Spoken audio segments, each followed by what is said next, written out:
আসসালামু আলাইকুম।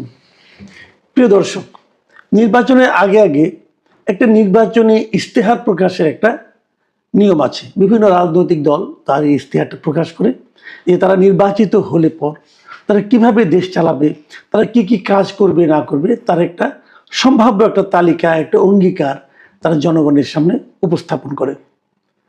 এর মধ্যে আমরা দেখেছি এনসিপি তাদের নির্বাচনী ইশতেহার ঘোষণা করেছে। জামায়াতে ইসলামও গতকাল রাতে একটা 5 তারকা হোটেলে তাদের নির্বাচনী ইশতেহার ঘোষণা করেছে। বেশ সাজানো গোছানো ছিল ইশতেহারটি, যদিও ইশতেহার নেয়ার মধ্যে বেশ সমালোচনাও হয়েছে। আমি একটা খুব ইন্টারেস্টিং একটা সমালোচনা দেখলাম প্রথম আলো পত্রিকায়। আমার কাছে এই সমালোচনাটা বেশ খেটে খুঁটে করা হয়েছে আর কি। মিস্টার নাদিম মাহমুদ নামে একজন গবেষক, উনি দেশের বাইরে থাকেন, উনি এই সমালোচনাটা করেছেন। এটা একটু আপনাদের বলি সমালোচনাটা কেমন ছিল। সেখানে উনি দেখিয়েছেন যে ওখানে বেশ কয়েকটা অধ্যায় জামাতে ইসলামের, যেমন স্বাস্থ্য, পরিবার কল্যাণ, তারপরে আপনার মৎস্য প্রাণী সম্পদ, তারপরে আপনার মানব সম্পদ ও জনজীবনের মৌলিক উন্নয়ন পঞ্চম ভাগে যেটা ছিল, শিক্ষা ব্যবস্থা, স্বাস্থ্য, পরিবার কল্যাণ, তারপরে সমাজ কল্যাণ, এই সমস্ত যে অধ্যায়গুলো আছে সেই ইশতেহারে, সেই অধ্যায়গুলোর শুরুতে যে ছবিগুলি ব্যবহার তারা করেছে জামাতে ইসলাম, সেই ছবিগুলোর যে কটা আমি বললাম, এই সব কটার ছবি তারা ভারতীয় বিভিন্ন প্রকাশিত ম্যাগাজিন থেকে নিয়েছে। ভারতের কোনো না কোনো অনুষ্ঠানে এরকম একটা ছবি হয়েছিল, ভারতের কোনো না কোনো অনুষ্ঠানের যে সুভেনির ছিল সেখানে এই ছবিগুলি ব্যবহার করা হয়েছিল।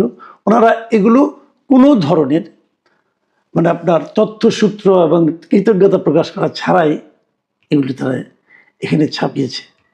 এটা এক ধরনের চর্যবৃত্তি আপনি বলতে পারেন, এক ধরনের চুরি করেছে।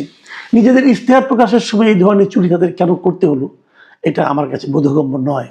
এবং এখানে প্রত্যেকটা জায়গায় যেখানে নারীর ছবি আছে, একটাতে দেখা যাচ্ছে একজন লেডি ডাক্তার একজন নারীর একটা বাচ্চা মেয়েরকে স্টেথোস্কোপ দিয়ে দেখছেন, এবং তারপরে আরেক জায়গায় দেখা যাচ্ছে যে গার্মেন্টস শ্রমিকরা কাজ করছেন।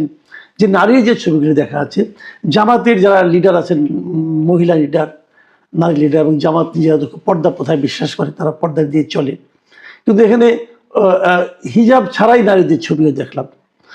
ওখানে যেভাবে ছিল ভারতের ওই ছবিটাতে, তারা হুবহু সেটা এখানে জাস্ট মেরে দিয়েছে। তো এটা জামাতের এক ধরনের দীনতা, আমি মনে করবো দৈন্য একটা ব্যাপার। দরকার ছিল না তো, আমাদের দেশে এরকম তাদের দিয়ে ছবি তুলতো, হিজাব পরা, বোরকা পরা, এই ধরনের পর্দানশীল মহিলাদের ছবি হিসেবে দেওয়া যেতে পারতো। তো আধুনিকতাও করবেন, আবার পর্দার কথাও বলবেন, এটা কেমন? তো এই জায়গাটাতে আমার মনে হয়েছে যে খুবই একটা তারা প্রকাশগত একটা দুর্বলতা তারা দেখিয়েছে। এটা আমি বললাম যে আজকে আমি প্রথম আলোতে পড়লাম, চোখে পড়লো, এই জন্য বললাম। ওরা একদম খুঁজে খুঁজে বের করেছে ছবিগুলো। আমি দেখেছি, আমার কাছে একটু খটকে লেগেছিল, কিন্তু কোথার থেকে চুরি করেছে, কোথার থেকে নিয়েছে, এটা তার আমি আসলে বুঝতে পারিনি। কিন্তু নাদিম মাহমুদ সাহেবকে ধন্যবাদ জানাচ্ছি যে উনি অনেক খুঁজে খেটে এগুলি বের করেছেন একদিনের মাথায়। আমি আজকে যে বিষয়টির কথা বলতে চাই সেটা হলো যে জামাতের আমির ডক্টর শফিকুর রহমান বেশ কিছুদিন আগে দেশের বাইরে, বোধহয় আমেরিকায় বসে একবার একটা অনুষ্ঠানে বলেছিলেন যে ওনারা নারীদের, শ্রমজীবী নারীদের, অথবা যে সমস্ত নারীরা অফিসে কাজ করেন তাদের কর্মঘণ্টা কমানোর কথা উনি বলেছিলেন। যে আমরা তো এমনি সবাই 8 ঘন্টা কাজ করি, ওখানে ওনারা 5 ঘন্টা কাজের কথা বলেছিলেন, যে 3 ঘন্টা তাদের কর্মঘণ্টা কমানো হবে। এবং এই কমানোর মাধ্যমে ওনারা হয়তো ভেবেছিলেন, অথবা ওনারা জানানোর চেষ্টা করেছিলেন যে নারীদের প্রতি তাদের দল কতটা সহানুভূতিশীল, হয়তো এই কথাটাই প্রকাশ করতে চেয়েছিলেন। তবে সেখানে বিতর্ক হয়েছে। অনেকে বলেছে, আমিও বলেছি, যে ওনারা যে কর্মঘণ্টা কমাচ্ছেন, ওনাদের কাছে কি কোনো নারী এ পর্যন্ত কখনো কোনো প্রক্রিয়ায় এই আবেদন করেছে যে আমাদের কর্মঘণ্টা কমিয়ে দিন? এটা একদিক দিয়ে উনি হয়তো একটা লজিক দেখানোর চেষ্টা করেছেন যে নারীরা তো ঘরেও কাজ করে, আবার বাইরেও যদি সমানই কাজ করে তাহলে কেমন চলবে? তো ঠিক আছে, ঘরে কাজ নারীদের জায়গায় পুরুষরা করলেই পারে, না তো নেই কোনো। কাজের তো আর কোনো জেন্ডার হয় না, তাই না? মনে করেন ভাত খাওয়ার পর আপনি প্লেটটা ধোবেন, নারীকেই ধুতে হবে এমন তো আমাদের এই দেশে একটা প্র্যাকটিস কিন্তু আছে। দেখবেন যে স্বামী স্ত্রী দুজনেই চাকরি করে, হয়তো এমন আছে যে একই অফিসে চাকরি করে, ব্যাংকে হয়তো একসঙ্গে চাকরি করেন, দুজনে একসঙ্গে যান, একসঙ্গে ফিরেন, ফেরার পর পুরুষ যিনি আছেন উনি যে ড্রয়িং রুমে যে হেলান দিয়ে বসে মোবাইল টিপেন অথবা টেলিভিশন দেখেন অথবা পত্রিকা পড়েন, আর নারী কিন্তু অফিসের কাপড়টা চেঞ্জ করেই যে রান্নাঘরে ঢুকেন। তো এটা না করলেই হয়। উনি সবাইকে করুন, প্রভাবিত করার চেষ্টা করুন, বলুন, উৎসাহ দিন যে পুরুষরাও নারীদের সঙ্গে যে কাজ করবে, অথবা নারীকেই কেন করতে হবে, নারী যে রেস্ট নিক, উনি যে মোবাইল টিপুন, পুরুষ যে রান্না করুন, কোনো সমস্যা তো নাই। রান্নার কাজটা যে কেবল নারীদের, এটা আমাদের দেশে বোঝা যায়। আপনি যখন কোনো বড় বড় হোটেলে খান, রেস্টুরেন্টে খান, সেখানে রান্নাবান্না কিন্তু পুরুষরাই করে, কাজে পুরুষরা রান্নাবান্না করতে পারে না তা তো আর নয়। যাই হোক, সেটা আলোচনা না। আলোচনার বিষয় হলো যে এই যে নারীদের কর্মঘণ্টা কমানোর যে ব্যাপারটা, এইটা আবদারটা কে করেছিল ওনার কাছে? কেউ করেনি। এবং বলার চেষ্টা করা হলো যে 3 ঘন্টা কমালে মেয়েদের জন্য একটা উপকার হবে, নারীরা এরকম সুবিধা পাবে। কিন্তু আসলে কি তাই পাবে? আমি অনেক অফিসে জানি যে এমনিতে আপনি দেখবেন যে নারী পুরুষ সমান চাকরি কিন্তু হয় না। আপনি দেখবেন অফিসে নারীর সংখ্যা কম, যে কোনো বেসরকারি অফিস বলেন, সরকারি অফিস বলেন, পুরুষের তুলনায় নারীর সংখ্যা কিন্তু কম, নারী কর্মীদের সংখ্যা কম। বেসরকারি অফিসে তো আমি দেখেছি যে তারা নারী কর্মীদেরকে নিতেও চান না, অনাগ্রহ। আমি নিজে অনেক পত্রিকায় অনেক মিডিয়াতে চাকরি করেছি, আমি দেখেছি মিডিয়ার বড় বড় মালিকদেরকে, কর্তাদেরকে রিক্রুটমেন্টের সময় বলতে যে দেখবেন যেন মেয়েকে কম নেওয়া যায়। ধরেন 30 জন রিপোর্টার আছে, আমি যখন মিডিয়াতে ছিলাম, 30 জন রিপোর্টারের মধ্যে বলা হলো যে ঠিক আছে 4 জন 5 জনের বেশি নারী নিয়েন না। এবং রেশিওটা এরকমই হয়। আপনি টেলিভিশনের রিপোর্টার দেখবেন, পত্রিকায় দেখবেন, যদি 30 জন অথবা 40 জন রিপোর্টার থাকে, 30 জনের মধ্যে 6-7 জনের বেশি নারী পাবেন না আপনি। এর কারণটা কি? এর কারণটা হলো তাদেরকে মালিক পক্ষ অথবা ওনারা বলার চেষ্টা করেন যদি একজন নারীকে নেওয়া হয় তাহলে ওনার মনে করেন শারীরিকভাবে ধরেন জন সন্তান হবে, তখন তাকে আবার বেশ কয়েক মাস মাতৃত্বকালীন ছুটি দিতে হয়। এটা তারা দিতে আগ্রহী না। তারা বলবেন তখন সময়টা তারা বসে বসে বেতন নেবে, অতএব নারী আমরা নিব না, কম নিব। তো এইভাবে যখন আপনি ভাববেন তখন এই সমস্যাগুলি কিন্তু আসলে তৈরি হয়।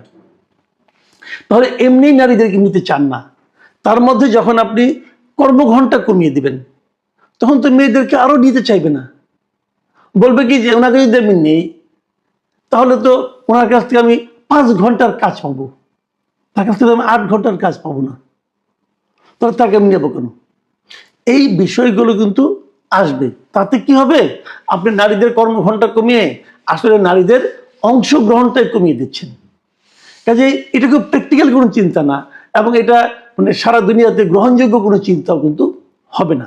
আবার ধরুন আমার এখানে যে নারী 5 ঘন্টা কাজ করবে এবং এই কর্মঘণ্টায় এইভাবে কাজ যারা অভ্যস্ত হয়ে যাবে, তারা যখন দেশের বাইরে যাবে, ওখানে যে যখন নারী পুরুষ সমান সমান কাজ করতে হবে, তখন উনি কিন্তু অনভ্যস্ততার কারণে পারবেন না এবং উনি আরো বিপদে পড়বেন।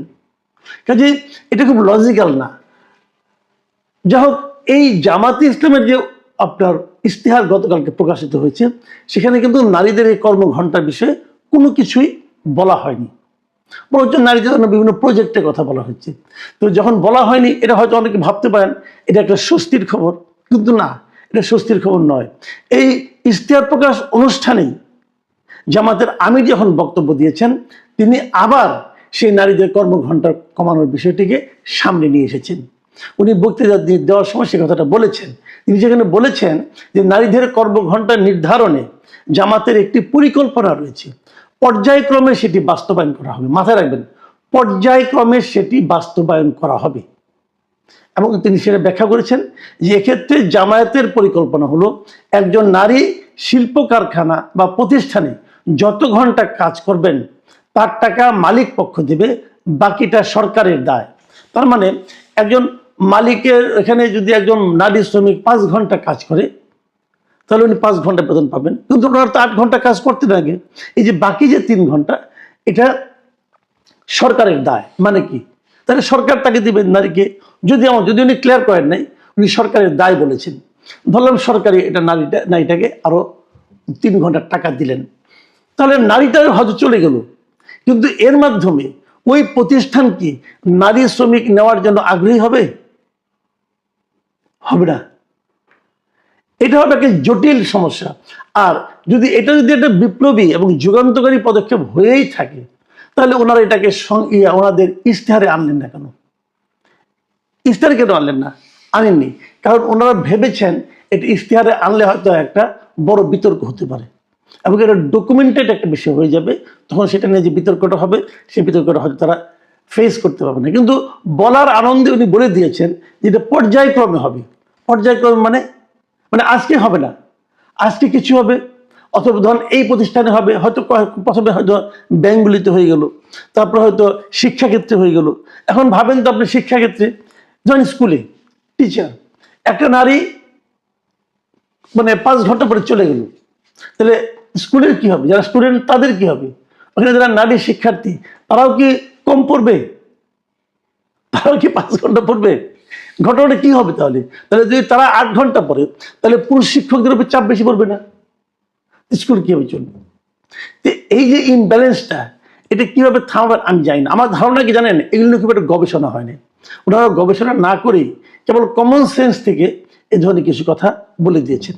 এবং যে কথাটা আমি বারবার বলি যে কমন সেন্স দিয়ে বড় কাজ করা যায় না। কমন সেন্স অবশ্যই গুরুত্বপূর্ণ, কিন্তু আপনি যখন রাষ্ট্রীয় কোনো একটা সিদ্ধান্ত নেবেন, সমাজের জন্য যখন একটা দীর্ঘস্থায়ী সিদ্ধান্তে যাবেন, তখন কমন সেন্সের উপর নির্ভর করেন না।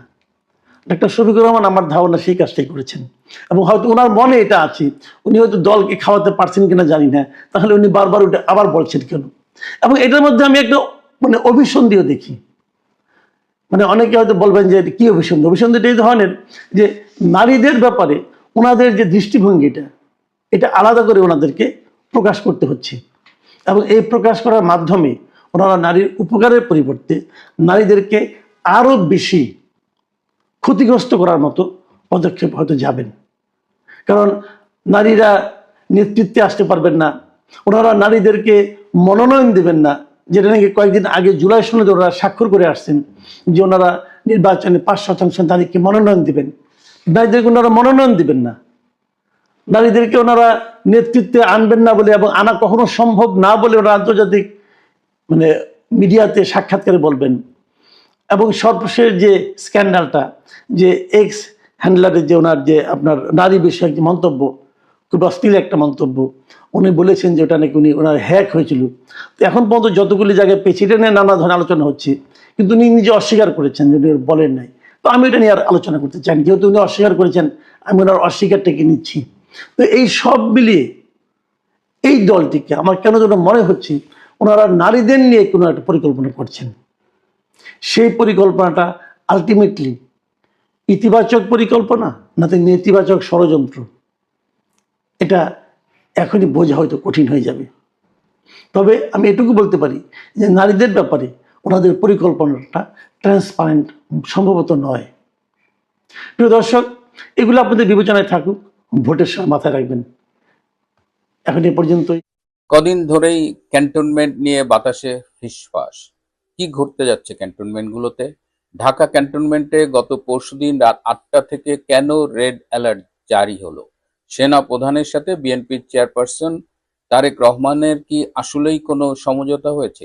শুরুতেই যেটা বলছিলাম যে ক্যান্টনমেন্টের বিষয়ে নানা রকমের কথা শোনা যাচ্ছে। গত পরশুদিন হঠাৎ করে সকালে একটা ফেসবুক স্ট্যাটাস দেখলাম যে গুলির শব্দ শোনা যাচ্ছে। তিনি বাস করেন মিরপুর এলাকায়।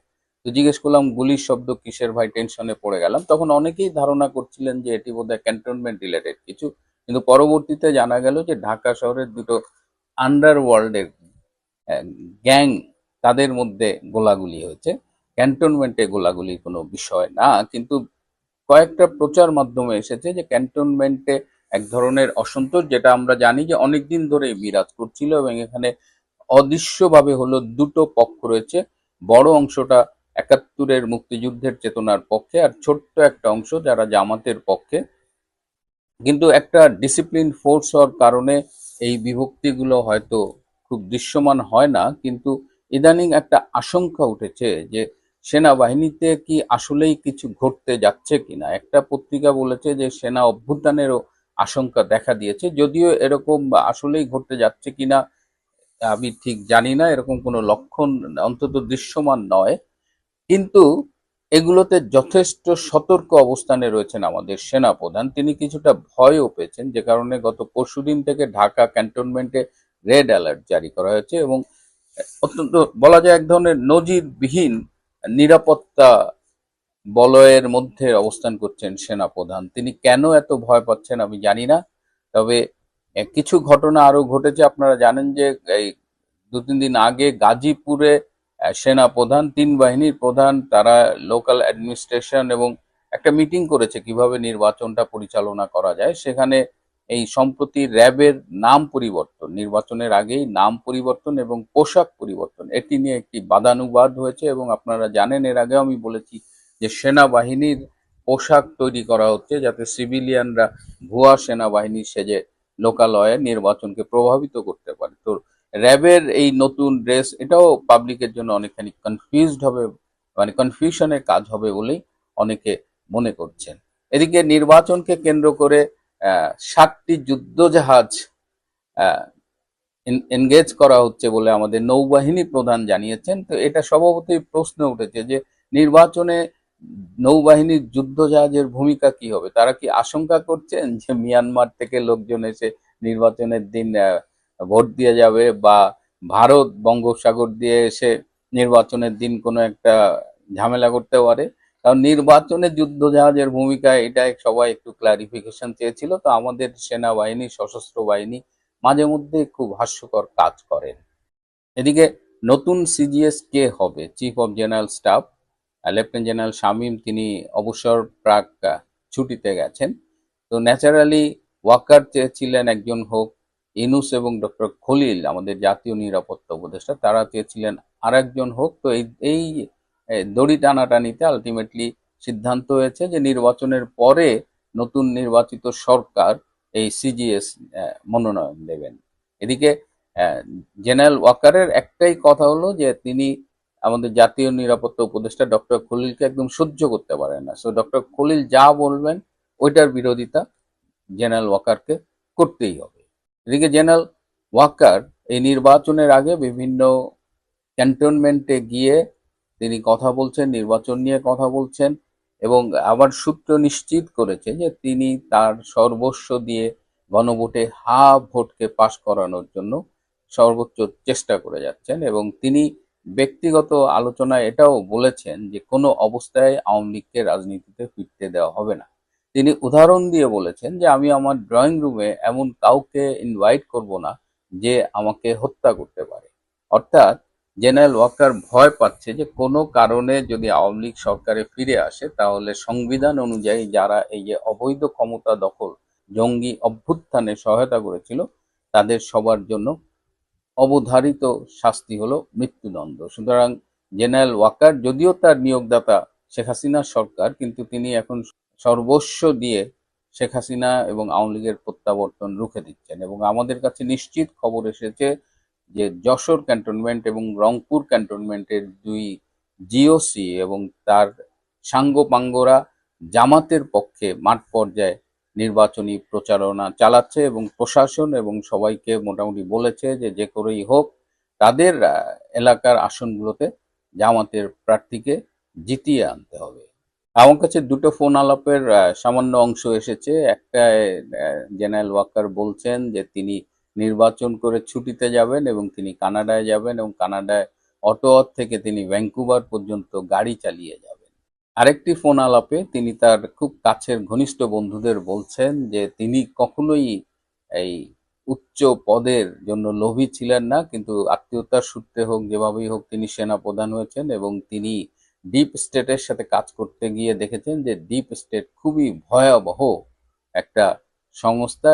তো এখন শুরুতে আরেকটা যেটা বলেছিলাম যেটা খুব ইম্পর্টেন্ট, সেটা হলো অনেকেই বলছেন সেনাপ্রধান ওয়াকার খানের সাথে বিএনপির চেয়ারপারসন তারেক রহমানের এক ধরনের সমঝোতা হয়েছে এবং জেনারেল ওয়াকার তারেক রহমানকে আশ্বস্ত করেছেন যে পরবর্তীতে তারেক রহমানই প্রধানমন্ত্রী হবেন এবং তার দলই ক্ষমতায় আসবেন এবং তাকে সেনাবাহিনী সবখানেই সমর্থন করবে। এবং যে কারণে আপনারা দেখেছেন যে তারেক রহমানের কিন্তু এক্সট্রা অর্ডিনারিলি আর্মি প্রোটেকশন দেওয়া হচ্ছে, সিকিউরিটি প্রোটোকল দেওয়া হচ্ছে, যেটা খুব স্বাভাবিক বলে মনে হয় না। কিন্তু ওয়াকার ওয়াকার এই শর্তে তারেক রহমানকে সমর্থন করছে যে বিএনপি নির্বাচিত হয়ে সরকার গঠন করলে ওয়াকারকে তার পুরো টার্ম কমপ্লিট করতে দেওয়া হবে, অর্থাৎ জুন 2027 পর্যন্ত তিনি সেনাপ্রধানের দায়িত্ব পালন করতে পারবেন। বিএনপির পক্ষ থেকে এই আশ্বাস দেয়া হলেও যারা জেনারেল ওয়াকারকে চেনেন তারা একটু কনফিউশনে আছেন, কারণ জেনারেল ওয়াকার তিনি কথা রাখতে জানেন না এবং তিনি যা বলেন তিনি সেটা করেন না, এবং তিনি 2024 সালের আগস্ট মাসে আমরা দেখেছি যে কেমনভাবে শেখ হাসিনাকে তিনি বিভ্রান্ত করেছেন। তিনি দায়িত্ব নিয়েছেন আন্দোলন কন্ট্রোল করবেন, মব কন্ট্রোল করবেন, কিন্তু বাস্তবতায় দেখা গেছে যে সে মবের পক্ষে, ডিপ স্টেটের পক্ষে, শেখ হাসিনা সরকারের বিরুদ্ধেই কাজ করছেন। সুতরাং ওয়াকারের কথায় আশ্বস্ত হয়ে যদি বিএনপি কোনো কিছু করে তাহলে কিন্তু পরে আবার আমাকে দোষ দিতে পারবেন না। আমি কিন্তু সতর্ক করে দিলাম, ওয়াকার ওয়াকারের সেনাবাহিনীর অনেকগুলো ক্যান্টনমেন্ট জামাতের পক্ষে কাজ করছে। ওয়াকার হা ভোটের পক্ষে স্পষ্ট অবস্থান নিয়েছে। আর বিএনপিকে সে যতই বলুক, তার রাজনৈতিক অতীত কিন্তু বলে সে শিবির জামাতের পক্ষের লোক।